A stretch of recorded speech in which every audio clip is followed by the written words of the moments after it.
ঘটানোর জন্য, অন্ধকারের কুহেলিকা ভেদ করে আলোর বিচ্ছুরণ ঘটানোর জন্য মুহাম্মদুর রাসূলুল্লাহ সাল্লাল্লাহু আলাইহি ওয়াসাল্লাম সর্বপ্রথম যেই কর্মসূচি আল্লাহর পক্ষ থেকে প্রাপ্ত হলেন, সেই কর্মসূচির নাম হলো তেলাওয়াতে কিতাবুল্লাহ তথা আল্লাহর কোরআনে পাকের তেলাওয়াতের মূর্ছনার মাধ্যমে, কোরআনে পাকের তেলাওয়াতের ঝংকারের মাধ্যমে সমস্ত জাহেলিয়াত এবং অন্ধকারের ভিত শুদ্ধ প্রকম্পন তৈরি করা। প্রথম দায়িত্ব ছিল তেলাওয়াতে কিতাবুল্লাহ, আল্লাহর কোরআনের তেলাওয়াত, কোরআনের রিসাইটিং, কোরআনের রিডিং পড়া, কোরআন পড়া, কোরআনের পাঠ। এক কথায় বলতে গেলে তেলাওয়াত কিতাবিল্লাহ। আমাদেরকে খুব ভালো করে বুঝতে হবে বিষয়টা যে কোরআনে পাকের তেলাওয়াত এটা একটা স্বয়ং সম্পন্ন কর্মসূচি। বিপ্লবের, আল্লাহর নবীর এই মহান পরিবর্তন, এই ইনকিলাব, এই বিপ্লবের মূল এবং সর্বপ্রথম বুনিয়াদী কর্মসূচি ছিল আল্লাহর কোরআনের তেলাওয়াত। কোরআনে পাকের তেলাওয়াত এটি একটি, আবারও বলছি, স্বয়ং সম্পন্ন কর্মসূচি। স্বয়ং সম্পন্ন কর্মসূচির অর্থ হলো যে কোরআনের তেলাওয়াত করাটাই একটা লক্ষ্য বস্তু। এমনকি একজন মানুষ যদি কোরআনের অর্থ নাও বুঝে, কোরআনের অর্থ যদি সে নাও বুঝে, তবুও কোরআনে পাকের তেলাওয়াত এটার এর যে গুরুত্ব, এর যে তাৎপর্য বিন্দু পরিমাণ ক্ষুণ্ণ হয় না। কোরআনের তেলাওয়াত এটাই আল্লাহ রাসূল সাল্লাল্লাহু আলাইহি ওয়াসাল্লামের একটি পূর্ণাঙ্গ কর্মসূচি ছিল। পৃথিবীতে একমাত্র কিতাব, একমাত্র গ্রন্থ যার রিসাইটিং এবং যার তেলাওয়াত এটি একটি বড় ধরনের প্রভাব তৈরি করতে পারে। পৃথিবীর অন্য কোন গ্রন্থ, অন্য কোন কিতাবের অর্থ না বুঝে পাঠ করা, অর্থ না বুঝে সেটি পড়া, এর কোনো প্রভাব নাই। সেটা যে কোনো বিষয়বস্তুর গ্রন্থ হোক, বই হোক। আপনি দর্শনের বই, সাহিত্যের বই, সায়েন্সের বই, মেডিকেলের যত বইপত্র, এগুলো পড়েন, যে কোনো একজন পাঠক যদি পড়ে আর যদি সে তার মর্ম না বুঝে, তার অর্থ না বুঝে, তাহলে সাহিত্যের বই পাঠ করে মর্ম না বুঝলে সাহিত্যের কিছুই শিখতে পারবে না। দর্শনের বই না বুঝে পড়লে কোনো লাভ নাই। সায়েন্স বিজ্ঞানের বই না বুঝে পড়লে কোনো লাভ নাই। মেডিকেলের বই না বুঝে পড়লে কোনো উপকারিতা হবে না, এক্সেপ্ট আল কোরআনুল কারীম। পৃথিবীতে একমাত্র কিতাব কোরআনে পাক, যে কোরআন না বুঝে পড়লেও সেই কোরআন মানুষের হৃদয়ের মধ্যে তার অ্যাকশন এবং তার প্রভাব তৈরি করে থাকে। কোরআনে পাকের তেলাওয়াতের মধ্যে আল্লাহ পাক রব্বুল আলামিন সেই মাহাত্ম্য রেখেছেন, সেই তাৎপর্য রেখেছেন।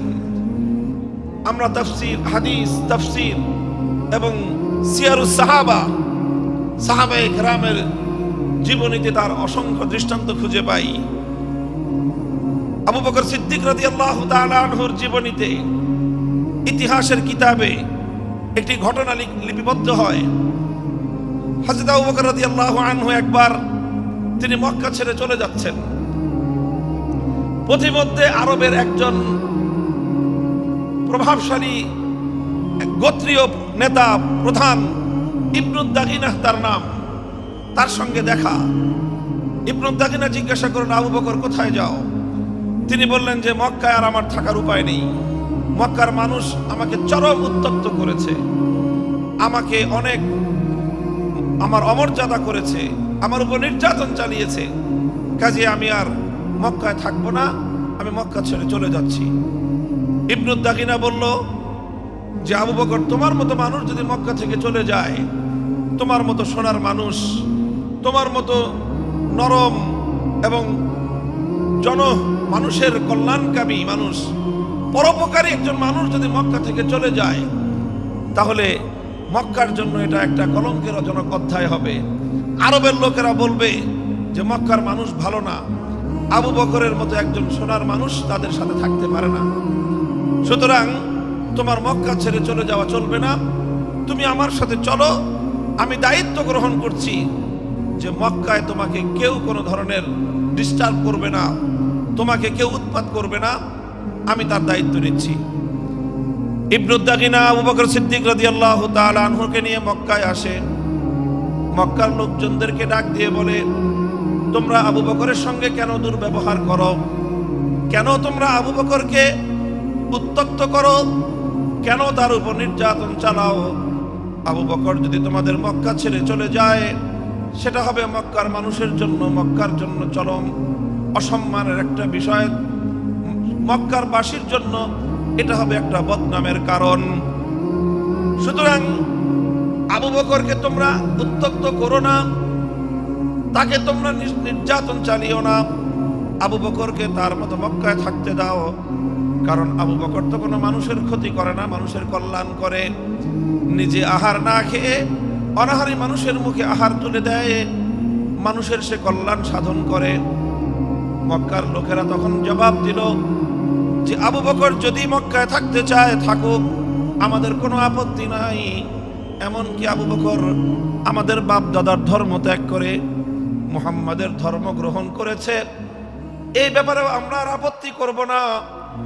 মুহাম্মাদের ধর্ম ত্যাগ শুধু গ্রহণ করেছে তাই নয়, বরং সে মুহাম্মাদের ধর্ম মানুষের মধ্যে প্রচার করবার জন্য কাজ করে, সেটাও না হয় আমরা মেনে নিলাম। কিন্তু আবু বকরকে যদি মক্কায় থাকতে হয়, আমাদের শুধুমাত্র একটি শর্ত মানতে হবে। আবু বকর আল্লাহর কোরআনের তেলাওয়াত করে, কালামুল্লাহ শরীফের তেলাওয়াত করে, সে তেলাওয়াত করুক, সেটাতেও আমরা বাধা দিব না। কিন্তু শুধুমাত্র আমাদের একটা শর্ত মানতে হবে, আবু বকরকে কোরআনের তেলাওয়াত করতে হবে তার ঘরের দুয়ার বন্ধ করে, ঘরের ভিতরে।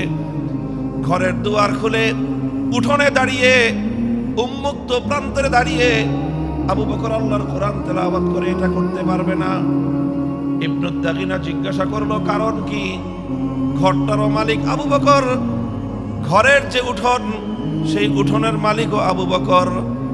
ঘরের উঠোনে, ঘরের বাইরে দাঁড়িয়ে, বারান্দায় দাঁড়িয়ে যদি আবু বকর তেলাওয়াত করে, তোমাদের সমস্যা কোথায়?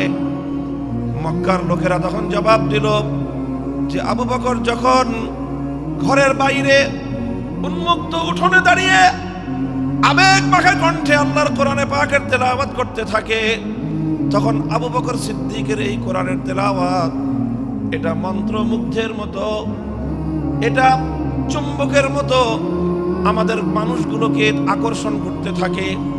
এমনকি আমরা ঘরের মধ্যে আমাদের ছোট্ট ছোট্ট শিশুদেরকে পর্যন্ত দড়ি দিয়ে বেঁধে রাখতে পারি না।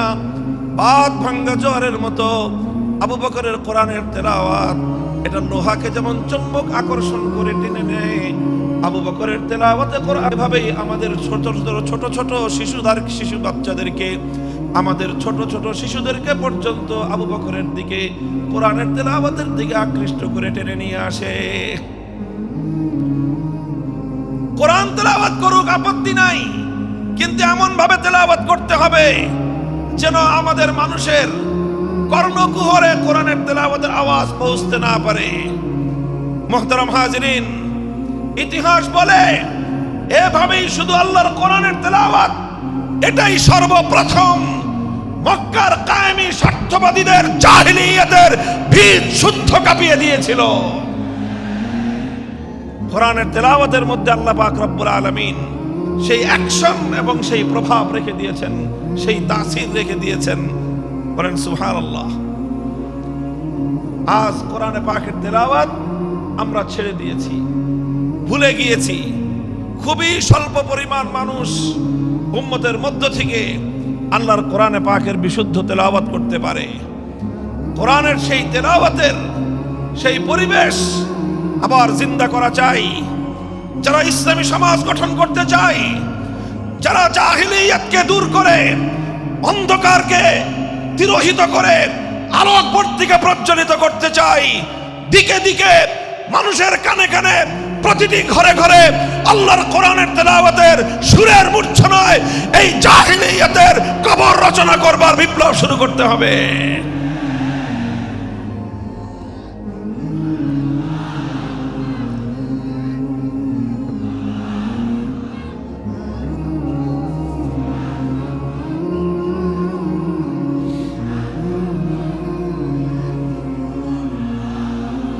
هو الذي بعث في الأميين رسولا منهم يتلو عليهم آياته ويعلمهم الكتاب والحكمة।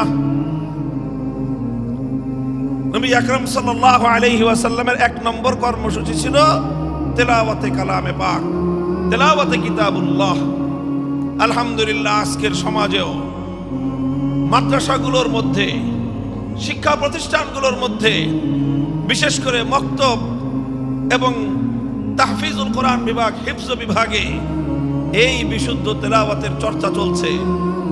আমরা আজকের এই 5ই আগস্ট পরিবর্তিত বিপ্লবোত্তর বাংলার এই মাটিতে একটা স্পষ্ট আহ্বান জানাতে চাই, একটা দাবি তুলতে চাই। গোটা বাংলার 18 কোটি তাওহীদি জনতার এক কণ্ঠে আওয়াজ তুলতে চাই। আমাদের জাতীয় শিক্ষা ব্যবস্থায় প্রতিটি স্কুলে, প্রাইমারি স্কুলে আমার সন্তানদেরকে জাতীয় শিক্ষা ব্যবস্থার অন্তর্ভুক্ত করে বিশুদ্ধ কোরআন তেলাওয়াত শিক্ষার ব্যবস্থা করতে হবে। যদি স্কুলগুলোতে আমাদের সোনামণিদেরকে আল্লাহর কোরআনের সঠিক শিক্ষা, তেলাওয়াত শিক্ষা দেওয়া শুরু হয়, এই আমার বাংলাদেশকে আর কোন শক্তি বিপদগামী করতে পারবে না, বিপদগামী করতে পারবে না ইনশাআল্লাহ।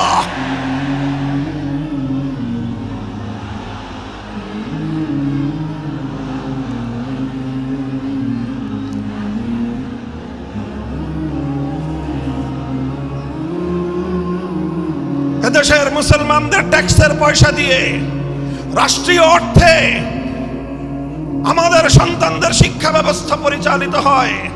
সেই শিক্ষা ডারউইনের মতবাদ শেখানো হবে। সেই শিক্ষা ব্যবস্থায় সেখানে নানা ধরনের গাঁজাখুরি গল্প শেখানো হবে। সেখানে বিবর্তনবাদের মতো চরম বিতর্কিত, অগ্রহণযোগ্য মতবাদ শিক্ষা দেওয়ার নামে সভ্য যুগে অসভ্যতা এবং বর্বরতার শিক্ষা দেওয়া হবে। ট্রান্সজেন্ডারের মতো চরম বিতর্কিত শিক্ষা দেওয়া হবে।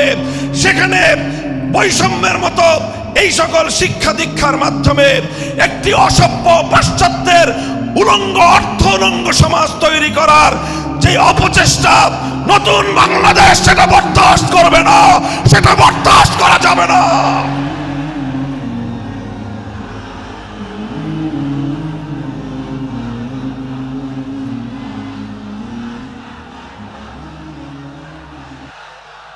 এই জন্য আমরা যে কথা বলছি, কোরআনকে ঘরে ঘরে পৌঁছাতে হবে। প্রতিটি শিশুর হৃদয়ে আল্লাহর কোরআনের আলো জ্বালতে হবে।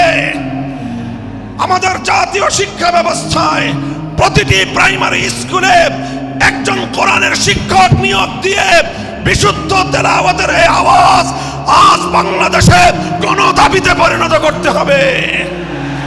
নিজেদের অধিকার যদি স্বাভাবিকভাবে আদায় না হয়, যে কোনো মূল্যে আগামী ভবিষ্যৎ প্রজন্মের ঈমান এবং আকীদা রক্ষার জন্য আদায় করে নিতে হবে, আদায় করে নিতে হবে।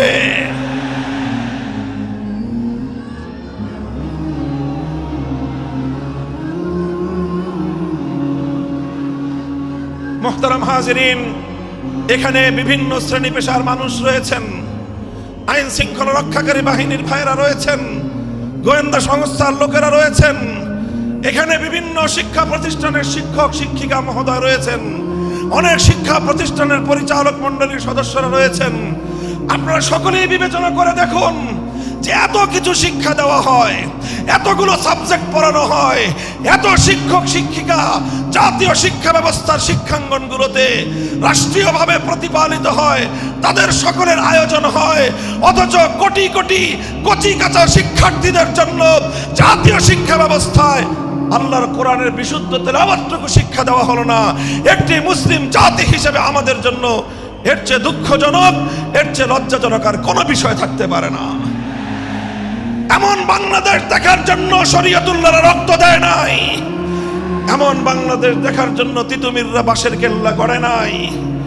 আমাদেরকে অনেক বঞ্চিত করা হয়েছে, আমাদেরকে বিপদগামী করার জন্য জাতীয় আন্তর্জাতিক আভ্যন্তরীণ এবং বহির শত্রুরা একযোগে অনেক ষড়যন্ত্র করেছে। এবার সমস্ত ষড়যন্ত্রের জাল ছিন্ন করবার সময় এসেছে। আমরা সকলেই যদি যার যার জায়গা থেকে এই আওয়াজ উঠাই যে সব শিক্ষা থাকতে পারবে, সমস্ত কিছু শিখবে আমাদের শিক্ষার্থীরা, প্রাইমারি লেভেলে অন্তত বিশুদ্ধ তেলাওয়াতের শিক্ষা থাকবে না কেন? আল্লাহ পাক রব্বুল আলামিন আমাদের এই ঈমানি দাবি উপলব্ধি করে এই রাষ্ট্র ব্যবস্থাকে যথাযথ পদক্ষেপ গ্রহণ করার তৌফিক দান করুন।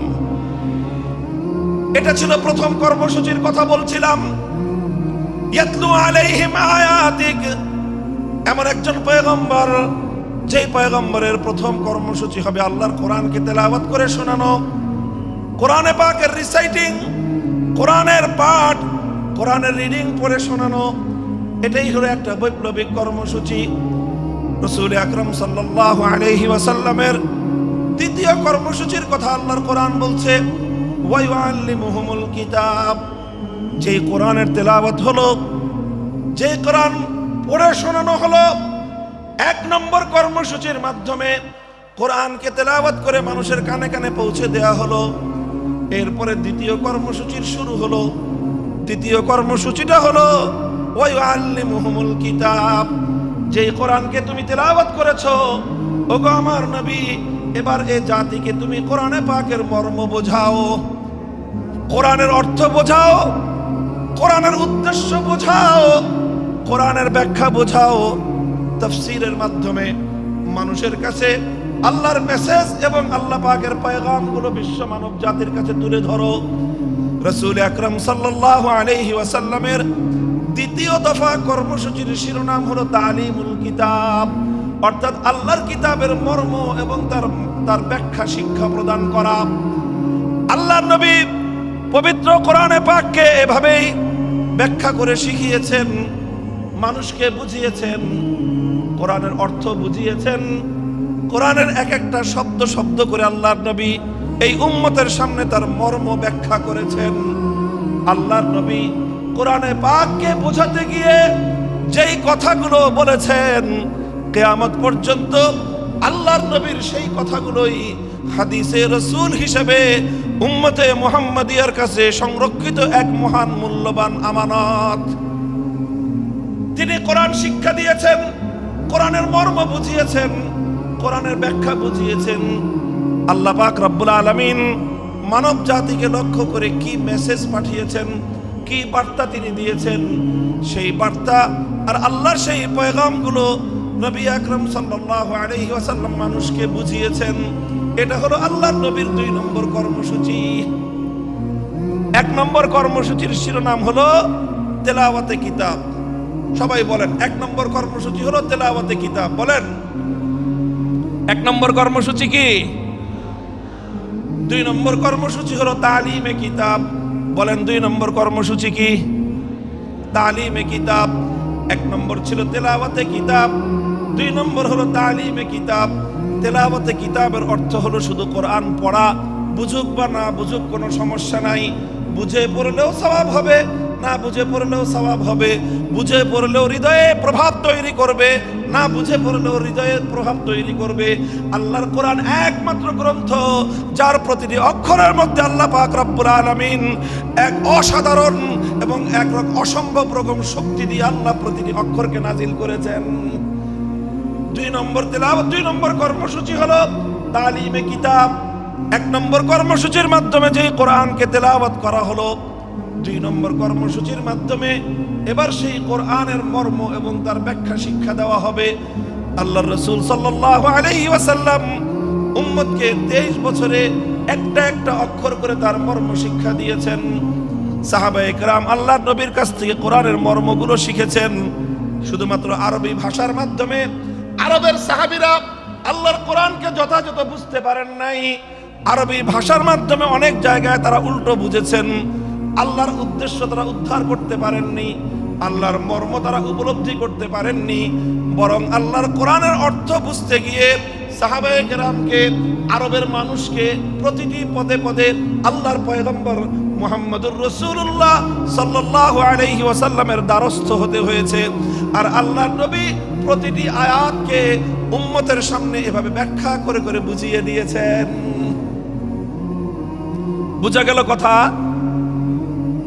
আপনারা রিপ্লাই দিয়ে কথা বুঝতে পারলেন? তাহলে কোরআনে পাকের রাসূলুল্লাহ সাল্লাল্লাহু আলাইহি ওয়াসাল্লামের 1 নম্বর কর্মসূচি ছিল তেলাওয়াতে কিতাব। 2 নম্বর কর্মসূচি কি ছিল? তালিমে কিতাব। কি ছিল? তালিমে কিতাব। এটা ছিল 2 নম্বর কর্মসূচি।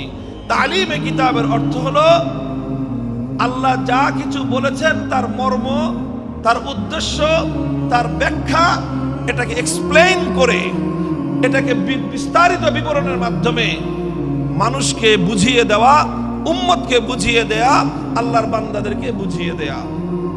আল্লাহ এজন্যই বলেছেন ওয়া আনজালনা ইলাইকায যিকরা লিতুবাইয়িনা লিন-নাসি মা নুযিলা ইলাইহিম ওয়া লাআল্লাহুম ইয়াতাফাক্কারুন।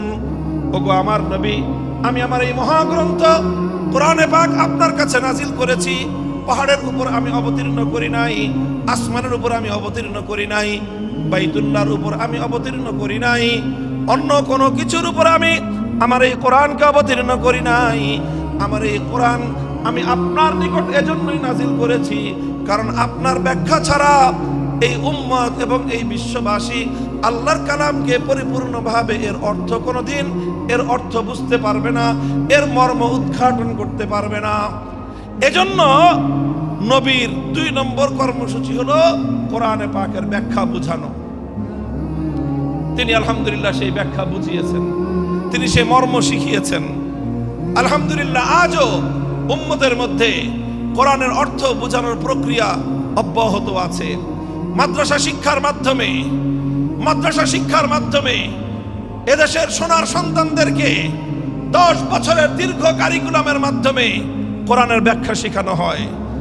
5 বছরের কারিকুলামের মাধ্যমে তাদেরকে কোরআনের তেলাওয়াত শেখানো হয়েছে। এরপরে 10 বছরের শিক্ষা কারিকুলামের মাধ্যমে তাদেরকে কোরআনের ব্যাখ্যা শেখানো হয়। আর এভাবে উলামায়ে কেরাম তাফসীর গ্রন্থ লিখে লিখে, কোরআনে পাকের অনুবাদ গ্রন্থ লিখে লিখে মানুষের কাছে কোরআনের পয়গাম পৌঁছে দেওয়ার মাধ্যমে কোরআনের ব্যাখ্যা এবং মর্ম জাতির কাছে পৌঁছে দেওয়ার চেষ্টা করেছেন। আর এই রকম বাংলার প্রত্যন্ত অঞ্চলে, গ্রাম বাংলার শহর নগর বন্দরে তাফসীরুল কোরআন মাহফিলগুলোর মাধ্যমে এ জাতির সোনার সন্তান, এ জাতির শ্রেষ্ঠ সন্তান আলেম সমাজ এভাবেই শতাব্দী কাল পর্যন্ত এদেশের মানুষের কাছে কোরআনের বাণী, কোরআনের পয়গাম পৌঁছে দেওয়ার জন্য তাফসীরুল কোরআন মাহফিলগুলোর আয়োজন করছেন। এটা গেল 2য় দফা কর্মসূচি। কাজেই কোরআনের মর্ম বোঝার দরকার আছে না নাই? এটা বড় আশ্চর্যজনক বিষয়, বড় দুঃখজনক মর্মান্তিক একটা বিষয় আছে। বহু মানুষ, বহু ভাই বোন আমাদের মাঝে এমন খুঁজে পাওয়া যাবে, অনেক কিছু তারা পড়াশোনা করেছেন জীবনে, অনেক পড়াশোনা করেছেন, রাজনীতি নিয়ে পড়াশোনা করেছেন, অর্থনীতি নিয়ে পড়াশোনা করেছেন, সাহিত্য নিয়ে পড়াশোনা করেছেন, দর্শন নিয়ে পড়াশোনা করেছেন। নভেল নাটক পড়ার তো কোনো ইয়ত্তা নাই। কত ধরনের পড়াশোনা, একাডেমিক পড়াশোনা, একাডেমির বাইরে বিভিন্ন পাঠ্যপুস্তকের বাইরে কত কিছুর পড়াশোনা অনেক মানুষ আমরা করি। কিন্তু বহু মানুষ, আল্লাহর অনেক এমন বান্দা, আল্লাহর নবীর এমন অনেক উম্মত রয়ে গিয়েছে, জীবনের 60, 70, 80 বছর বয়সে অন্তত একবারের জন্য হলেও আল্লাহর কোরআনের সূরাতুল ফাতিহার আলহামদুলিল্লাহ থেকে সূরাতুন নাসের মিনাল জিন্নাতি ওয়ান নাস পর্যন্ত পূর্ণ কোরআনে পাকের ব্যাখ্যা তো দূরের কথা, অনুবাদটুকু একবার কেউ পড়ে দেখে নাই। এমন মানুষ সমাজে আছে না নাই? বলেন আছে না নাই? আমি মনে করি যারা এই কাজটুকু আমরা করি নাই, তারা আমরা আল্লাহর পক্ষ থেকে আমাদের প্রতি নাজিলকৃত আল্লাহর সর্বশ্রেষ্ঠ নিয়ামত আল্লাহর কোরআন কিতাবুল্লাহর সঙ্গে আমরা বিশ্বাসঘাতকতা করেছি, চরম দায়িত্বহীনতার পরিচয় দিয়েছি। শপথ নিন যারা অন্তত এই কাজটা করেননি, জীবনের অবশিষ্ট সময়ে হলেও ধাপে ধাপে প্রতিদিন 1 পৃষ্ঠা 2 পৃষ্ঠা 1 রুকু 2 রুকু করে 1 সূরা 2 সূরা করে অল্প অল্প করে হলেও পূর্ণ কোরআনে পাকের ব্যাখ্যা না পড়তে পারেন, অন্তত গ্রহণযোগ্য নির্ভরযোগ্য কোনো ব্যক্তির আলেমের লিখিত কোরআনের অনুবাদ অন্তত একবার পড়বো। আমরা পড়বো তো সবাই ইনশাআল্লাহ? কারা কারা পড়বেন বলেন তো? আল্লাহ পাক কবুল করেন।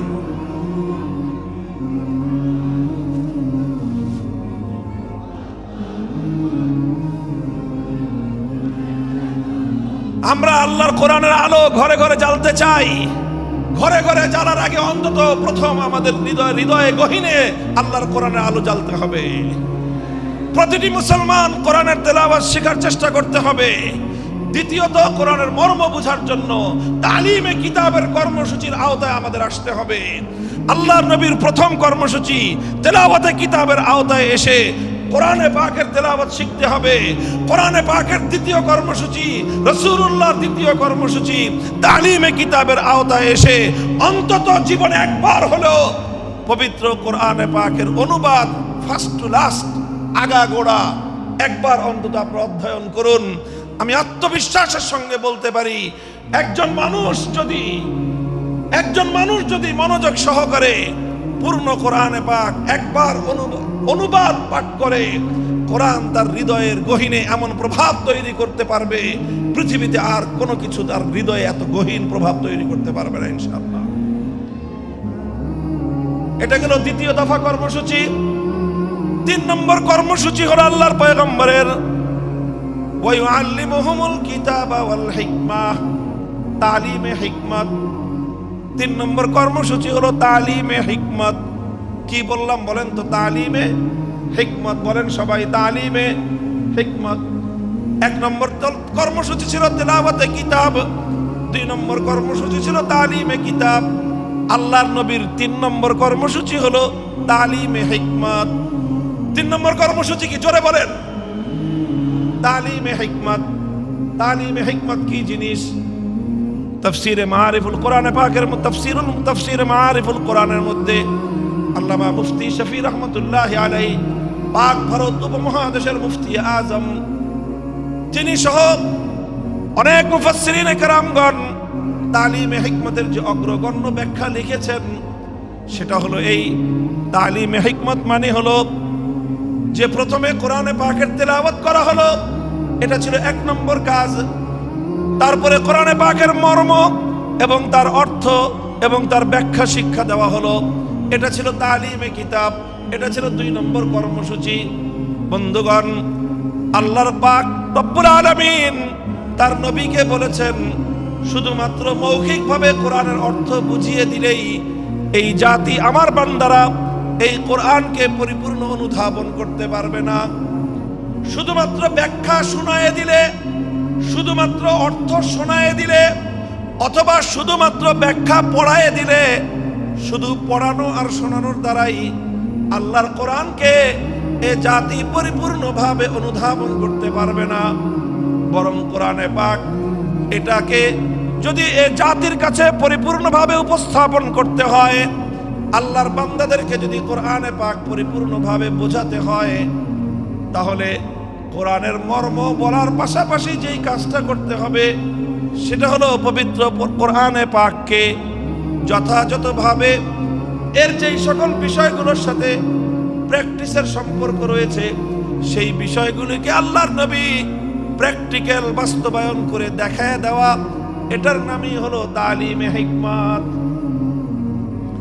অর্থাৎ কোরআন এটা শুধুমাত্র থিওরিটিক্যাল কোনো গ্রন্থ নয়। এটার থিওরি যতটা উপলব্ধি করতে হয়, থিওরিগুলো যতটা মনে আত্মস্থ করতে হয়, থিওরিটা যতভাবে বুঝতে হয়, পাশাপাশি কোরআনকে বুঝতে হলে তার তৃতীয় যে কর্মসূচি সেটা হলো প্র্যাকটিক্যাল ভাবে কোরআনকে বুঝতে হবে। আপনারা যারা জেনারেল শিক্ষায় শিক্ষিত, বিশেষ করে যাদের সায়েন্স ব্যাকগ্রাউন্ড, তারা খুব ভালো করে জানেন যে সায়েন্সের বিশেষ করে এই যে আপনার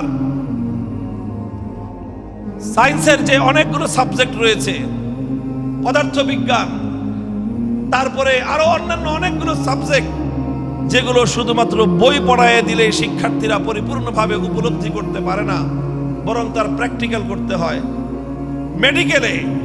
মেডিকেলে তো এই বিষয়টা আরো চরমভাবে এটা বাস্তব বিষয় যে মেডিকেলের কোনো বিষয় শুধুমাত্র শিক্ষক শিক্ষিকারা লেকচার দিয়ে স্টুডেন্টদেরকে বুঝিয়ে দিতে পারে না। শুধুমাত্র লেকচার শুনে বই পড়ে কোনো একজন ছাত্র কোনোদিন ডাক্তার হতে পারে না। লেকচার শুনতে হয়, বই এবং শীট পড়তে হয়, পাশাপাশি প্রত্যেকটা বিষয়ের জন্য এখানে প্র্যাকটিক্যাল করার জন্য ল্যাবরেটরি থাকে। এই যে এখানে আদিন মেডিকেল কলেজে যান, আমি দেখেছি এটার পরিদর্শন করে, এখানে চমৎকার সব ল্যাবগুলো রয়েছে। প্রতিটি ক্লাসের প্রতিটি বর্ষের শিক্ষার্থীদের জন্য প্রায় প্রতিটি ক্লাসের সাথে সাথে প্র্যাকটিক্যাল হাতে কলমে মেডিকেল সায়েন্সের শিক্ষা দেওয়ার জন্য মানব দেহের অঙ্গ প্রত্যঙ্গের ডিটেলস বিবরণ হাতে কলমে আঙ্গুল দিয়ে প্র্যাকটিক্যাল দেখিয়ে দিয়ে একজন শিক্ষার্থীকে সেখানে শিক্ষা দেওয়া হয়। কথা বলেন ঠিক না বেঠিক? মেডিকেল সায়েন্স যতটা প্র্যাকটিক্যাল, কোরআনে পাক তার চেয়ে বেশি প্র্যাকটিক্যাল। কোরআন শুধুমাত্র অর্থ বুঝে, শুধু ব্যাখ্যা বুঝে আল্লাহর কোরআনের উপর পরিপূর্ণভাবে আমল করা কোশ্চিনকাল সম্ভব নয়। এজন্য রাসূল আকরাম সাল্লাল্লাহু আলাইহি ওয়াসাল্লামের 3 নম্বর কর্মসূচি হলো তালিমে হিকমত। তালিমে হিকমতের অর্থ হলো তেলাওয়াতে কিতাবের মাধ্যমে যেই কোরআনের তেলাওয়াত হয়েছে, তালিমে কিতাবের মাধ্যমে যেই কোরআনের অর্থ এবং ব্যাখ্যা শিক্ষা দেওয়া হয়েছে, তালিমে হিকমতের মাধ্যমে সেই কোরআনে পাকের প্র্যাকটিক্যাল বিষয়গুলো বাস্তবে প্রতিফলিত করে প্র্যাকটিক্যাল করে উম্মতকে দেখিয়ে দিতে হবে। এটা হলো তালিমে হিকমত। এবং নবী আকরাম সাল্লাল্লাহু আলাইহি ওয়াসাল্লাম তার জীবনের একটা গুরুত্বপূর্ণ অধ্যায় তালিমে হিকমতের মধ্যে কাটিয়েছেন। উম্মতকে প্র্যাকটিক্যাল শিখিয়েছেন। কোরআন কিভাবে শিখিয়েছেন যেমন উপলব্ধি করুন। দৃষ্টান্ত দিয়ে আমি বলছি সংক্ষেপে। আল্লাহ পাক কোরআনে আয়াত নাজিল করলেন, আকিমুস সালাত, সালাত কায়েম করো। আল্লাহর নবী প্রথমে তেলাওয়াত শোনালেন, আকিমুস সালাত ওয়া আতুজ যাকাত ওয়া আতিউল্লাহ ওয়া রাসূলহু। তেলাওয়াত শোনালেন, 1 নম্বর কর্মসূচি পালিত হলো। তারপরে সালাতের মর্ম ব্যাখ্যা করে বোঝালেন যে সালাতের অর্থ কি।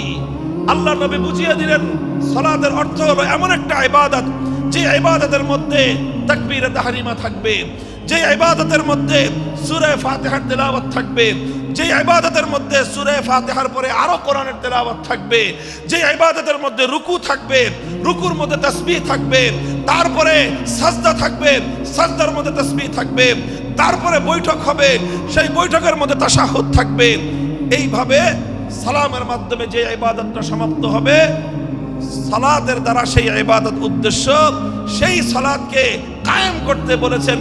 কিয়ামের ইকামতের কি অর্থ আল্লাহর নবী তার সব কিছু ব্যাখ্যা করে বুঝিয়ে দিয়েছেন। এখানেই নবীজির দায়িত্ব শেষ হয়নি, বরং সালাত কিভাবে আদায় করতে হবে রাসূল আকরাম সাল্লাল্লাহু আলাইহি ওয়াসাল্লাম প্র্যাকটিক্যাল ভাবে সেটা উম্মতকে শিক্ষা দিয়েছেন। মদিনার মসজিদ নববীর মধ্যে তিনি মিম্বার স্থাপন করে সেই মিম্বারের উপর দাঁড়িয়ে রাসূলুল্লাহ সাল্লাল্লাহু আলাইহি ওয়াসাল্লাম 2 রাকাত নামাজ আদায় করেছেন। সকলে দর্শক, আল্লাহর নবী সালাত আদায়কারী, সকল সাহাবী দর্শক। এরপরে আল্লাহর নবী সকলকে লক্ষ্য করে বললেন, সল্লু কামা রাআইতুমুনি উসাল্লি, তোমরা আমাকে যেভাবে নামাজ পড়তে দেখলে ঠিক সেভাবেই তোমরা নামাজ পড়বে। শুধু আমার কথা শুনে নামাজ পড়বে না, আমার হাদিস পড়ে শুধু নামাজ পড়বে না, বরং আমার নামাজ দেখে দেখে তোমরা নামাজ শিখবে। প্র্যাকটিক্যালি নামাজ শিক্ষা দিয়েছেন। এই যে নামাজের যে প্র্যাকটিক্যাল শিক্ষা দিলেন, এটার নামই হলো তালিমে হিকমত। এটা শুধু নামাজের ক্ষেত্রেই নয়, জীবনের প্রতিটি ক্ষেত্রে, প্রত্যেকটি কর্মকাণ্ড একজন মুমিনের প্রতিটি কর্মকাণ্ডের প্র্যাকটিক্যাল নমুনা আল্লাহর নবীর জীবন থেকে গ্রহণ করতে হয়। নবীর জীবনে প্রতিটি কাজের যেই প্র্যাকটিক্যাল নমুনা আছে, সেই প্র্যাকটিক্যাল নমুনাটাই হলো তালিমে হিকমত, সেটাই হলো কোরআনে পাকের প্র্যাকটিক্যাল। আল্লাহর নবীর উপর কোরআনে আয়াত নাজিল হলো, আস-সারিকু ওয়াস-সারিকাতু ফাকতাউ আইদিয়াহুমা জাযাআম বিমা কাসাবা নাকালাম মিনাল্লাহ ওয়াল্লাহু আজিজুন হাকীম। আয়াত নাজিল হলো, নবীজি তেলাওয়াত করে শোনালেন, 1 নম্বর দায়িত্ব পালন হলো। তারপরে চুরি, চোর নারী হোক পুরুষ হোক, সেই চোরের সংজ্ঞা শিখালেন যে মানুষ কখন চোর সাব্যস্ত হয়, কতটুকু সম্পদ কিভাবে চুরি করলে এটা কোরআনে পাকের ভাষায় চুরি বলে সাব্যস্ত হবে। তারপরে সেই চুরির অপরাধ সাব্যস্ত হতে হলে কি লাগবে, আল্লাহর নবী সেটাকে ব্যাখ্যা করে বোঝালেন। ব্যাখ্যা করে শুধু মৌখিকভাবে বুঝিয়ে দিয়েই আল্লাহর নবীর দায়িত্ব ক্ষান্ত হয়নি, বরং যখন জমিনের মধ্যে চুরির অপরাধ যখন সংগঠিত, সেই অপরাধ সংগঠিত হওয়ার পর আল্লাহর কিতাবের ব্যাখ্যা অনুযায়ী, আল্লাহর কোরআনের নির্দেশ অনুযায়ী তিনি প্র্যাকটিক্যাল ভাবে চুরির শাস্তি প্রয়োগ করে দুনিয়াবাসীকে দেখিয়ে দিয়েছেন যে এই আয়াতের প্র্যাকটিক্যাল কিভাবে করতে হয়। আল্লাহ বলেছেন, চোর যদি চুরি করে ধরা পড়ে, নারী হোক বা পুরুষ হোক, যদি সংরক্ষিত স্থান থেকে কোনো মানুষ অন্যের অন্তত 10 দিরহাম মূল্যমানের কোনো সম্পত্তি সংরক্ষিত স্থান থেকে যদি চুরি করে, আর সেই চুরির অপরাধ যদি যথাযথ নির্ভরযোগ্য সাক্ষীর মাধ্যমে আদালতের সামনে প্রমাণিত হয়ে যায়, ফাকতাউ আইদিয়াহুমা, নির্দেশ হলো আল্লাহর, তখন সেই চোর নারী বা পুরুষের হাত কেটে দাও। আল্লাহর নবী শুধুমাত্র কোরআনের এই আয়াতের তেলাওয়াত করে দায়িত্ব ক্ষান্ত করেননি, শুধু এই আয়াতের মর্ম বুঝিয়ে দায়িত্ব ক্ষান্ত করেননি, বরং যখন এই অপরাধ সংগঠিত হয়েছে, আল্লাহর নবী দ্বিধাহীন চিত্তে তিনি এই আয়াত প্রয়োগ করে দুনিয়াবাসীকে দেখিয়ে দিয়েছেন কিভাবে আল্লাহর আইন আল্লাহর জমিনে বাস্তবায়ন করতে হয়। বুখারী শরীফের হাদিসের কিতাবের মধ্যে বর্ণিত হয়, আল্লাহর নবী যখন মক্কা বিজয় করলেন, মক্কা বিজয়ের পরপর একটা চুরির ঘটনা ঘটলো মক্কা নগরীতে। চুরির ঘটনায় অপরাধী বলে চিহ্নিত হলো একজন সম্ভ্রান্ত মানুষ, একজন নারী মানুষ, মহিলা মানুষ। সে চুরি করে ধরা পড়েছে।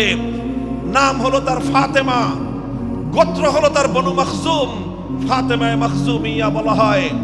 বনু মখজুম হলো আরবের কুরাইশ বংশের মধ্যেও অত্যন্ত সম্ভ্রান্ত একটা পরিবার, যেই পরিবার থেকে স্বয়ং আল্লাহর নবীর দাদির জন্ম হয়েছিল, নবীর রক্তের সঙ্গে সংশ্লিষ্ট, নবীজির পরিবারের সদস্য, নবীর দাদির পরিবারের সদস্য ফাতেমায়ে মখজুমিয়া চুরি করে ধরা পড়ল। বুখারীর হাদিস, ফাফাজিয়া কওমুহা ইলা উসামাতা, কুরাইশের লোকজন তারা শঙ্কিত হয়ে গেল যে এখন তো মক্কায় আল্লাহর কোরআনের বিধান বাস্তবায়িত হয়েছে, খেলাফতের শাসন কায়েম হয়েছে, এখানে আল্লাহর নবী বিচার করে মেয়েটার হাত কেটে দিবেন। যদি মেয়েটার হাত কাটা যায়, একটা মেয়ের হাত কাটা যাবে, পুরা বংশের নাক কাটা যাবে। কাজেই তারা সকলেই বিষয়টা নিয়ে বিচলিত হয়ে পড়ল, কিভাবে এই মেয়ের উপর হাত কাটার শাস্তিকে প্রতিরোধ করা যায়। এজন্য তারা তদবির শুরু করলো। তদবিরের জন্য একজন উপযুক্ত ব্যক্তি, আল্লাহর নবীর অত্যন্ত কাছের, নবীর অত্যন্ত প্রিয় একজন ঘনিষ্ঠ সাহাবী উসামা ইবনে যায়েদ, আল্লাহর নবীর পালক পুত্রের সূত্রে তিনি নবীজির নাতি। সেই উসামা, যাকে বলা হতো হিব্বু রাসূলিল্লাহ সাল্লাল্লাহু আলাইহি ওয়াসাল্লাম, অর্থই ওর আল্লাহর রাসূলের প্রিয় পাত্র, নবীজির প্রিয়তম, এটাই ছিল তার উপাধি। সেই কুরাইশ বংশের লোকজন, বনু মখজুম গোত্রের লোকজন উসামাকে এসে ধরলো, যাও মুহাম্মদ সাল্লাল্লাহু আলাইহি ওয়াসাল্লাম সম্পর্কে তোমার দাদা লাগে, তুমি তোমার দাদাকে গিয়ে বলো এই মেয়েটার জন্য হাত না কাটা হয়, কারণ এই মেয়েটা ওনার নিজের বংশের লোক। এই মেয়েটার যদি হাত কাটা যায়, পুরা কুরাইশ বংশের সম্মান ধুলোয় মিশে যাবে, স্বয়ং আল্লাহর নবী তার নিজেরও প্রেস্টিজের হ্যাম্পার হবে। কাজেই হাতটা যেন না কাটা হয়। উসামা ইবনে যায়েদ মুহাম্মদ সাল্লাল্লাহু আলাইহি ওয়াসাল্লামের কাছে গেলেন। তিনি গিয়ে সুপারিশ করলেন যে এমন একটা ঘটনা ঘটেছে, বিচার আসতেছে আপনার কাছে, এই মেয়েটার যদি হাত কাটেন তাহলে কিন্তু আপনার নিজের অসম্মান হবে, আপনার বংশের মান মর্যাদা ধুলোয় মিশে যাবে। বুখারীর হাদিস, আল্লাহর কসম খেয়ে বলতেছি, আল্লাহর নবীর সম্মুখে উসামা ইবনে যায়েদ এই তদবির এবং এই সুপারিশ করতে দেরি আল্লাহর নবী গর্জন দিয়ে উঠলেন, উসামা আতাশফাউ ফি হাদ্দিন মিন হুদুদিল্লাহ, আল্লাহর কোরআনের বিধান আমি প্র্যাকটিক্যাল বাস্তবায়ন করব, তুমি তদবির নিয়ে এসে আমার সেই প্র্যাকটিক্যাল বাস্তবায়নের ক্ষেত্রে অন্তরায় হওয়ার চেষ্টা করো। খবরদার ভবিষ্যতে যেন তোমাকে আর এই ধরনের কর্মকাণ্ডে দ্বিতীয়বার না দেখা যায়। উসামা ভয়ে সংকুচিত হয়ে গেলেন, নবীর সামনে থেকে সরে গেলেন। আল্লাহর নবী বুঝতে পেরেন বিষয়টা শুধু উসামার একা নয়, সে একজন অল্প বয়স্ক যুবক মানুষ, বালক মানুষ, সে না বুঝে আমার কাছে বলেছে। তাকে যারা প্রেরণ করেছে গোটা এই মক্কার আমার গোষ্ঠী কুরাইশ বংশের লোকেরা, তাদের মধ্যে শতাব্দীকাল সহস্রাব্দীকাল ধরে যেই জাহিলিয়াত আর যেই কুসংস্কার করে উঠেছে, সেই কুসংস্কারকে এই উসামার মাধ্যমে তারা বাস্তবায়ন করার চেষ্টা করেছিল। সুতরাং শুধু উসামাকে ধমক দিলেই চলবে না, গোটা মক্কাবাসীকে সংশোধন করতে হবে। ফালাম্মা কানাল আশিয়্যু, হাদিসের ভাষ্য, বিকাল বেলায় আল্লাহর নবী বাইতুল্লাহ শরীফের সামনে দাঁড়িয়ে, পবিত্র কাবার চত্বরে দাঁড়িয়ে জাতির উদ্দেশ্যে নবীজি ভাষণ দিলেন। মক্কা বিজয়ী মহাবীর আখেরি নবী বিশ্ব নবী মুহাম্মদুর রাসূলুল্লাহ সাল্লাল্লাহু আলাইহি ওয়াসাল্লাম, মক্কা রাষ্ট্রের রাষ্ট্রনায়ক, তিনি জাতির উদ্দেশ্যে ভাষণ দিচ্ছেন। পৃথিবীর অনেক নেতা, অনেক প্রধানমন্ত্রী, অনেক রাষ্ট্রনায়ক, অনেক বিশ্ব নেতা বিশ্ব মানব জাতির উদ্দেশ্যে ভাষণ দিয়েছে, আর আল্লাহর নবীও একজন লিডার হিসেবে, একটি জাতির কর্ণধার হিসেবে জাতির উদ্দেশ্যে তিনি ভাষণ দিচ্ছেন। কম্পেয়ার করা দরকার, নবীর ভাষণ থেকে বিশ্ব নেতাদের, জাতীয় নেতাদের শিক্ষা গ্রহণ করা উচিত। আল্লাহর নবী বললেন, লক্ষ্য করে শুনুন, বাইতুল্লাহকে সামনে রেখে পবিত্র কাবা শরীফের চত্বরে নবীজি লক্ষ্য করে বললেন, ইন্নামা হালাকা মান কানা ক্বাবলাকুম ইযা সারাকা ফীহিমুদ দাঈফ আকামু আলাইহিল হাদ ওয়া ইযা সারাকা ফীহিমুশ শরীফ তারাকুহু। হে আমার জাতি, শুনে রাখো, পৃথিবী থেকে অনেক সব সম্প্রদায়, অনেক জাতি, অনেক কওমকে আল্লাহ পাক রব্বুল আলামিন ধ্বংস করে দিয়েছেন। তাদের ধ্বংসের পিছনে একটা বড় কারণ ছিল, একটা অপরাধে তাদেরকে আল্লাহ ধ্বংস করে দিয়েছেন। সেই অপরাধটা ছিল ইযা সারাকা ফীহিমুজ যায়ীফ আকামু আলাইহিল হাদ ওয়া ইযা সারাকা ফীহিমুশ শরীফ তারাকুহু। যখন তাদের সম্প্রদায়ের মধ্যে কোন সম্ভ্রান্ত লোক, কোন প্রভাবশালী লোক, কোন ক্ষমতাবান লোক যখন অপরাধ করত, যখন কোন প্রভাবশালী লোক অপরাধ করত, কোন নেতা, কোন নেতার আপনজন, কোন মন্ত্রী, কোন মন্ত্রীর আত্মীয় স্বজন, কোন সরকারি দলের লোকজন, কোন টাকা পয়সাওয়ালা, কোন বড় লোক, কোন প্রভাবশালী ব্যক্তি, কোন সম্ভ্রান্ত ব্যক্তি যখন অপরাধ করত, তখন সেই সম্ভ্রান্ত ব্যক্তির উপর তারা আইনের শাসন প্রয়োগ না করে তারা বিষয়টাকে চেপে যেত, তার উপর আইন প্রয়োগ না করে, শাস্তি বিধান বাস্তবায়ন না করে তাদেরকে ছেড়ে দেওয়া হতো। ওয়াইজা সারাকা ফীহিমুদ দাঈফ, আর একই অপরাধ যখন দুর্বল মানুষ করত, খেটে খাওয়া মানুষ, মেহনতি মানুষ, রিকশাওয়ালা, শ্রমিক, ঠেলাগাড়ি চালক, নৌকার মাঝি, মজদুর, পথের টোকাই, এই শ্রেণীর দুর্বল মানুষ যখন অপরাধ করত, যেই অপরাধ করে মন্ত্রীর দুরাবাই ছাড়া পেয়েছে, যেই অপরাধ করার পরে এমপির শালার শাস্তি হয় নাই, যেই অপরাধ করার পরে শিল্পপতির বিচার হয় নাই, যেই অপরাধ করার কারণে রাজনৈতিক নেতার কোনো বিচার হয় নাই, একই অপরাধ দুর্বল, গরিব, অসহায় মানুষ করার পরে তার উপর আইনের শাসন 100 ভাগের জায়গায় 200 ভাগ বাস্তবায়ন করা হয়। আল্লাহর নবী বলেছেন, পৃথিবীতে ইসলাম এসেছে শুধুমাত্র ইবাদত, নামাজ, রোজার, হজ, যাকাতের বিধান বাস্তবায়নের জন্য নয়। ইসলাম দুনিয়াতে আগমন করেছে, তার আগমনের অন্যতম উদ্দেশ্য হলো সমস্ত বৈষম্য দূর করে, জুলুম আর বেইনসাফি দূর করে বিশ্ব সভ্যতায় ন্যায় এবং ইনসাফ কায়েম করা।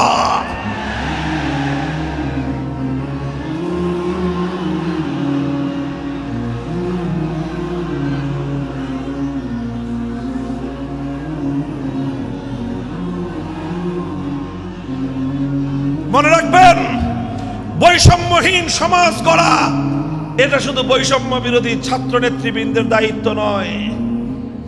বৈষম্যহীন সমাজ গড়া এটা শুধুমাত্র বৈষম্য বিরোধী ছাত্র নেতৃবৃন্দের দায়িত্ব নয়। বৈষম্যহীন সমাজ গড়া সর্বপ্রথম আল কোরআনের সৈনিকদের দায়িত্ব। বৈষম্যহীন সমাজ গড়া সর্বপ্রথম আল্লাহর নবীর সত্যিকার উম্মতের দায়িত্ব। ওঠো, দাঁড়াও, হাত মুষ্টিবদ্ধ করো, সমাজ থেকে সকল বৈষম্যের কবর রচনা করবার শপথ নাও।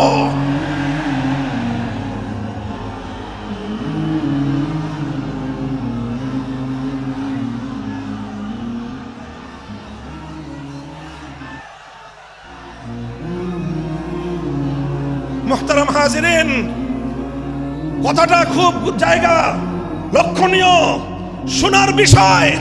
যারা একটা বৈষম্যহীন সমাজ দেখতে চাও, যারা জুলুম এবং অত্যাচারে অতিষ্ঠ হয়ে গিয়েছ, যাদের জীবনকে এই ধরনের অন্যায়, অবিচার, জুলুম, শোষণ, স্বৈরতন্ত্র যাদের অন্তর হৃদয়কে জ্বালিয়ে পুড়িয়ে ছারখার করে দিয়েছে, হে হতাশাগ্রস্ত জাতি, আসো আল কোরআনের কাছে। আমরা তোমাদেরকে মুক্তির বার্তা শোনাই, আমরা তোমাদেরকে সান্ত্বনার বাণী শোনাবো। আসো, হাতে হাত রাখি, সমস্ত বৈষম্য, জুলুম, স্বৈরতন্ত্রের কবর রচনা করে আল্লাহর কোরআনের সমাজ গড়বার জন্য হাতে হাত রাখি।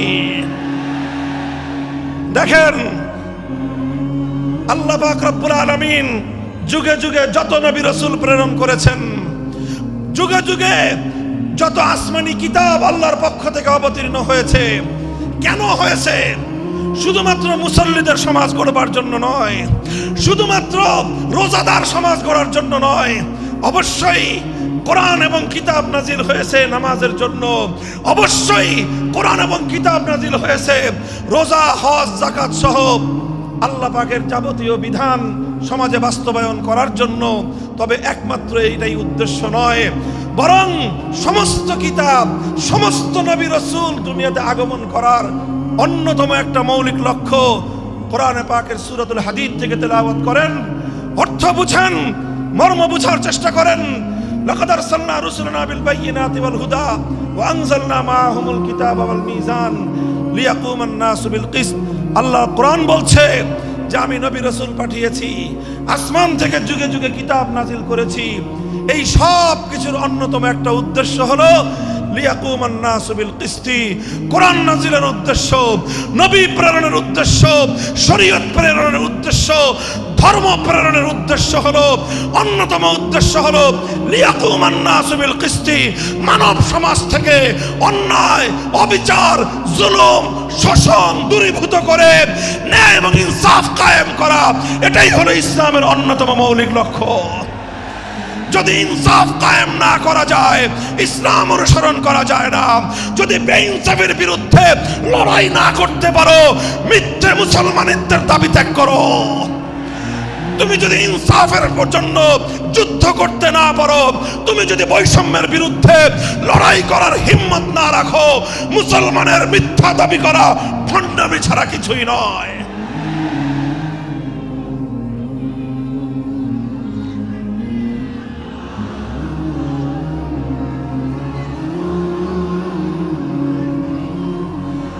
এই জন্য আমাদেরকে বুঝতে হবে, আমাদের জীবনের অন্যতম মিশন, যে জন্য আল্লাহ তার নবীদেরকে পাঠিয়েছেন, নবীদের জীবনের মিশন যা ছিল, নবীর উত্তরাধিকারী, নবীর অনুসারীদের জীবনের মিশনও সেটাই হবে। বলেন কথা ঠিক না বেঠিক? যে পথে গিয়েছে নবীদের জীবন, সে পথে যাবে আমাদের জীবন। যেটা ছিল নবীদের ভীষণ, সেটাই হবে আমাদের ভীষণ। যদি এটাই হয় সত্য কথা, এটাই যদি হয় শপথ, তবে বৈষম্যহীন সমাজ গড়বার জন্য যা করতে হয় তাই করা আমার আর তোমার জিম্মাদারি। যদি সেজন্য আমাদেরকে ঘাম ঝরাতে হয়, ঘাম ঝরানো আমাদের দায়িত্ব। আর যদি সেজন্য চোখের অশ্রু দিতে হয়, চোখের অশ্রু দেওয়া আমাদের দায়িত্ব। যদি সম্পদের কোরবানি করতে হয়, মাল সম্পদের কোরবানি করা, সেটাই আমাদের জীবনের দায়িত্ব এবং উদ্দেশ্য। আর সর্বোপরি যদি একটি বৈষম্যহীন সমাজ করবার জন্য শাহাদাতের রক্ত দিতে হয়, আবু সাঈদের মতো বৈষম্যের বিরুদ্ধে বুক পেতে দিয়ে জীবন দেওয়ার জন্য শপথ নিতে হবে।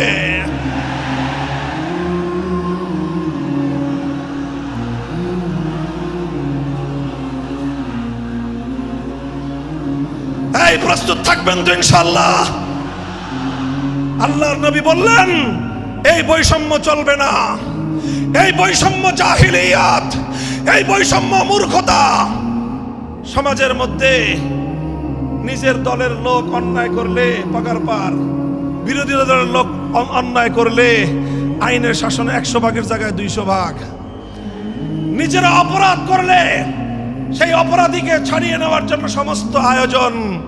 বিপক্ষ মতের লোকজন অপরাধ না করা সত্ত্বেও তাদেরকে কেচোর মতো মাটির গর্ত থেকে ধরে এনে তাদেরকে বিচারের মুখোমুখি দাঁড় করানো, অন্যায়ভাবে তাদের জীবন থেকে তাদের যৌবনের সময়গুলো কেড়ে নেওয়া, বছরের পর বছর অন্ধকার কারা প্রকোষ্ঠে তাদেরকে বন্দী করে রাখা। এই জুলুম এবং অন্যায়ের অবসান যদি না ঘটাতে পারো, পুরুষ এবং যুবক মানুষ হিসেবে আল্লাহর কাছে জবাবদিহিতার সুযোগ থাকবে না। কাজেই তাফসীরুল কোরআন শুধুমাত্র কোরআনের তেলাওয়াতের জন্য নয়, তাফসীরুল কোরআন শুধু আল্লাহর কোরআনের মর্ম বোঝানোর জন্য নয়। আল্লাহর কোরআন তেলাওয়াত করতে হবে, মর্ম বুঝতে হবে, আর তালিমে হিকমতের কর্মসূচির অধীনে কোরআনে পাকের এক একটা আয়াত, কোরআনের এক একটা বিধান আল্লাহর জমিনে বাস্তবায়ন করার জন্য আমাদের জীবন যৌবনের বাজি লাগায় দিতে হবে, বাজি লাগায় দিতে হবে ইনশাআল্লাহ।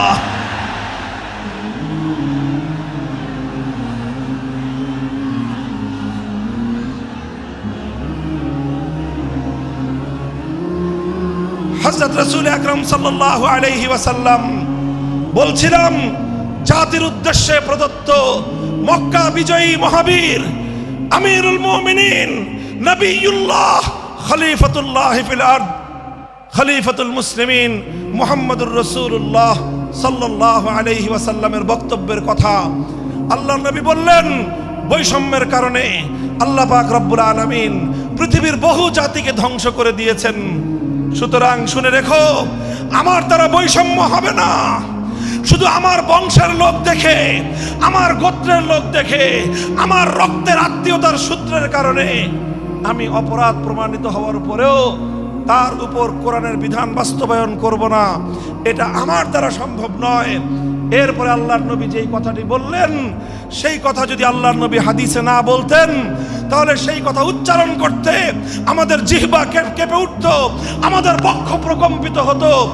আল্লাহর নবী বললেন, ওয়াল্লাহ লাউ আন্না ফাতিমাতা বিনতা মুহাম্মাদিন সারাকাত লাকাতাতু ইয়াদাহা, ওয়াল্লাহি লাউ আন্না ফাতিমাতা বিনতা মুহাম্মাদিন সারাকাত লাকাতাতু ইয়াদাহা। শুধু আমার দাদির গোত্র, আমার বংশের ফাতেমা নামনি মহিলা নয়, আজ যদি আমি মুহাম্মদুর রাসূলুল্লাহর কলিজার টুকরা মেয়ে, আমার জীবনের সবচেয়ে আদরের সন্তান ফাতেমা যদি আজকে চুরি করে ধরা পড়তো, আমি আল্লাহর শপথ করে বলি, আমি তার হাত কেটে দিতে এতটুকু দ্বিধা করতাম না। মুহতারাম হাজিরিন, এটাই হলো তালিমে হিকমত। আল্লাহর কোরআনের বিধান বাস্তবায়ন করতে গিয়ে ছুরি যদি নিজের সন্তানের গলার উপর দিয়ে যায়, ইব্রাহিম খলিলুল্লাহর মতো ছুরি চালায় দিতে দ্বিধা করা যাবে না। যদি ইনসাফ কায়েম করতে গিয়ে ছুরি যদি নিজের সন্তানের হাতের উপর দিয়ে যায়, সে হাত স্তব্ধ হয়ে যাবে না, সে হাত থমকে দাঁড়াতে পারবে না। যেখান দিয়ে ইনসাফ যাবে সেখান দিয়ে ইনসাফকে চালিয়ে দিতে হবে। রাসূল আকরাম সাল্লাল্লাহু আলাইহি ওয়াসাল্লাম ঘোষণা করলেন, আল্লাহর আয়াত নাযিল হলো, ইয়া আইয়ুহাল্লাযীনা আমানুত্তাকুল্লাহ ওয়া যারু মা বাকিয়া মিনার রিবা ইন কুনতুম মুমিনিন। হে মুমিনগণ, সুদকে তোমরা পরিহার করো যদি ইমানদার হয়ে থাকো, যদি ইমানদার হয়ে থাকো, কি করো তোমরা? সুদকে পরিহার করো। কি করো? ইত্তাকুল্লাহ, তোমরা আল্লাহকে ভয় করো। ওয়াজারু মা বাকিয়া মিনার রিবা, সুদের যা অবশিষ্ট আছে এই সব কিছু তোমরা পরিহার করো। আর যদি না করো, সুদ যদি তোমরা পরিহার না করো, ফাজানু বিহারবিম মিনাল্লাহি ওয়া রাসূলিহি, আল্লাহ এবং তার রাসূলের পক্ষ থেকে যুদ্ধের ঘোষণা শুনে নাও। হে জাতি, হে মুসলিম সম্প্রদায়, আমরা তোমাদের কাছে পয়গাম পৌঁছে দিতে চাই। আল্লাহর উপর বিশ্বাসী জাতি, আল্লাহর নবীর উপর আস্থাশীল জাতি কোনোদিন সুদি কারবার করতে পারে না। সুদ ভিত্তিক অর্থ ব্যবস্থা দিয়ে তাদের সমাজ চলতে পারে না। আল্লাহর উপর বিশ্বাসীদের সমাজ যদি হয় সুদ ভিত্তিক, তার অর্থ হলো রাত দিন আল্লাহ এবং তার রাসূলের সঙ্গে তারা যুদ্ধে লিপ্ত। যেই মুসলিম জাতি আল্লাহর সাহায্য নিয়ে বিশ্বব্যাপী বিজয়ী হওয়ার স্বপ্ন দেখে, সে মুসলিম জাতি যদি স্বয়ং আল্লাহর সঙ্গে যুদ্ধে লিপ্ত থাকে, তাদের জীবনেও কল্যাণ এবং বিজয় আসার সম্ভাবনা নাই। এই জন্য মুসলিম জাতির উত্থানের জন্য মুসলমানদের বিজয়ের পূর্ব শর্ত হলো সুদ পরিহারের মাধ্যমে আল্লাহর সঙ্গে যুদ্ধ বন্ধ করতে হবে, আল্লাহর পক্ষ থেকে সাহায্য চাইতে হবে। কোরআনের আয়াত, সূরা বাকারার আয়াত, এই আয়াত নাজিল হওয়ার পরে আল্লাহর নবী শুধু তেলাওয়াত করে দায়িত্ব ক্ষান্ত করেন নাই, শুধু সুদের মর্ম বুঝিয়ে নিজের দায়িত্ব ক্ষান্ত করেন নাই। তৃতীয় দায়িত্ব তালিমে হিকমত, সুদকে সমাজ থেকে সমূলে উৎখাত করার উদ্যোগ নিয়েছেন। বলেন সুবহানাল্লাহ।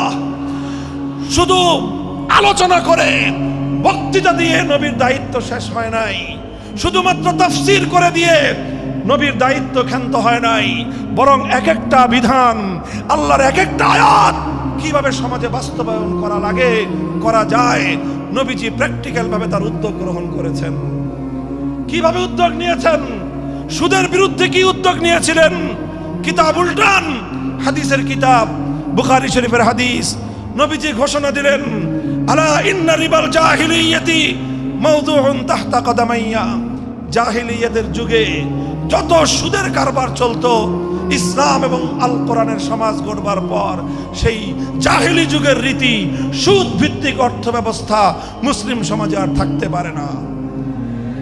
নবীজি বললেন, সুদের কবর রচনা করলাম আমি আমার পায়ের নিচে। আল্লাহ নবী আক্ষরিক অর্থে এ কথা বললেন, আমি আমার পায়ের নিচে সুদের কবর রচনা করলাম।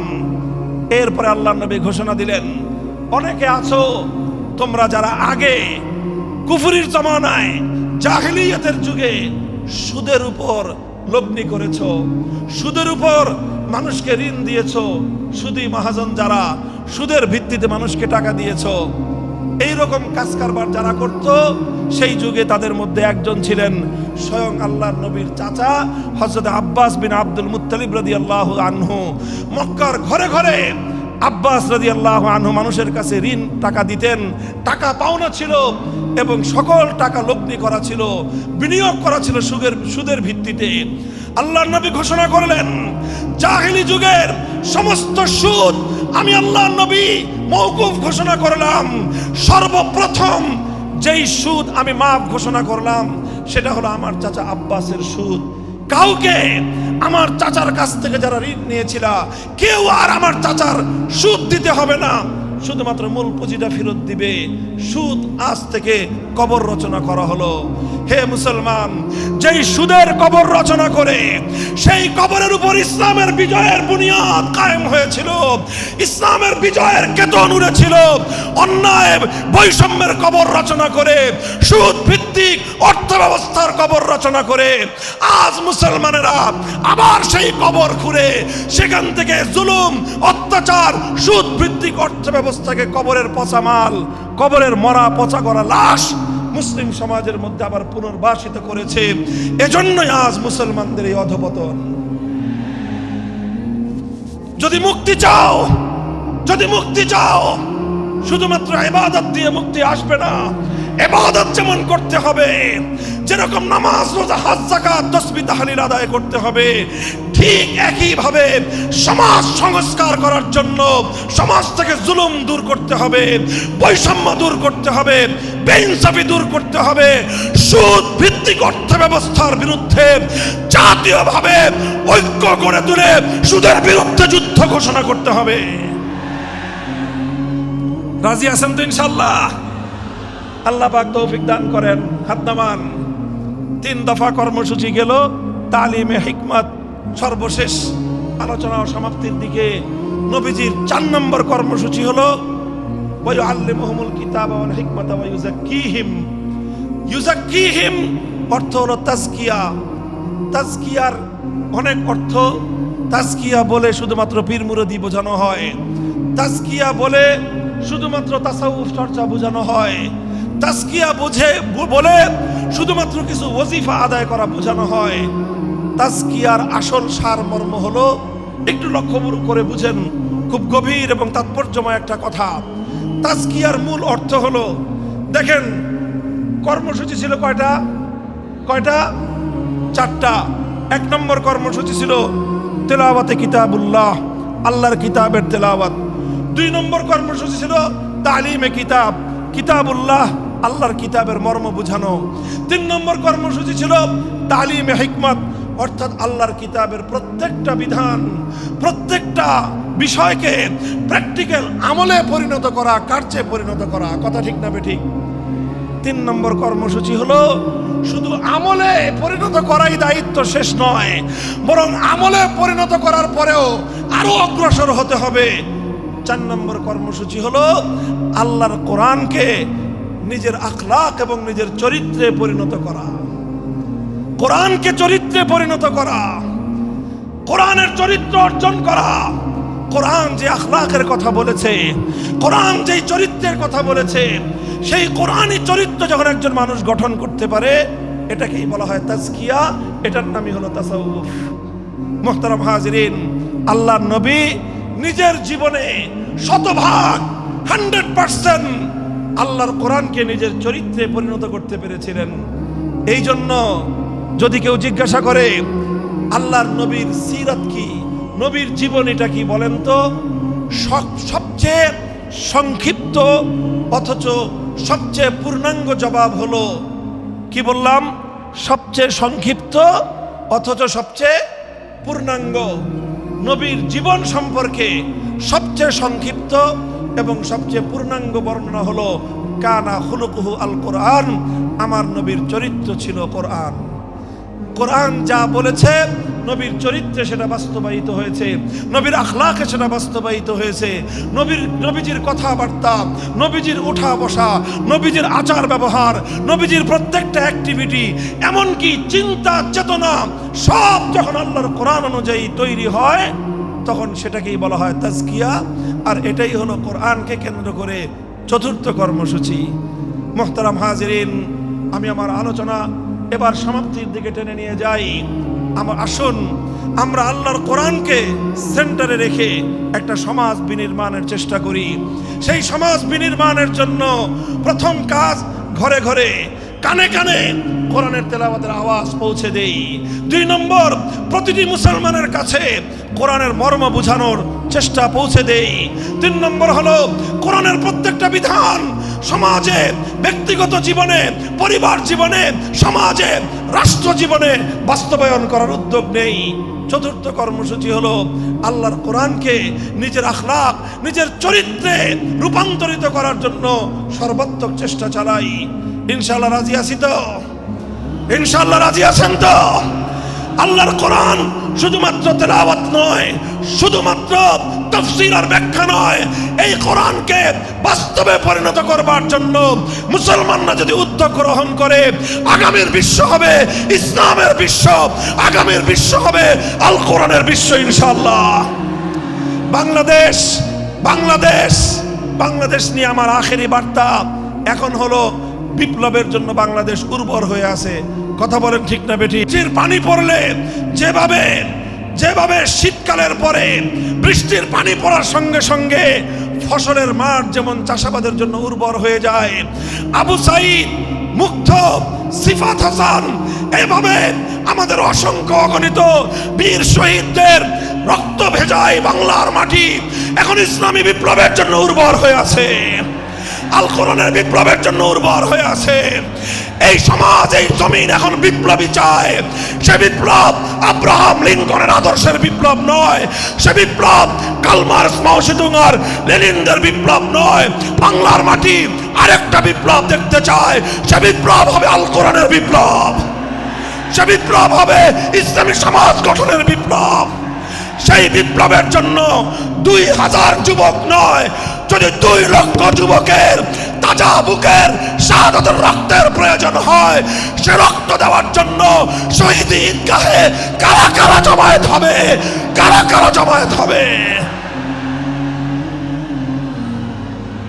এটা শুধু কথার কথা না, শপথ। এটা কথার কথা না, শপথ। এটা অঙ্গীকার। কার সাথে? কার সাথে?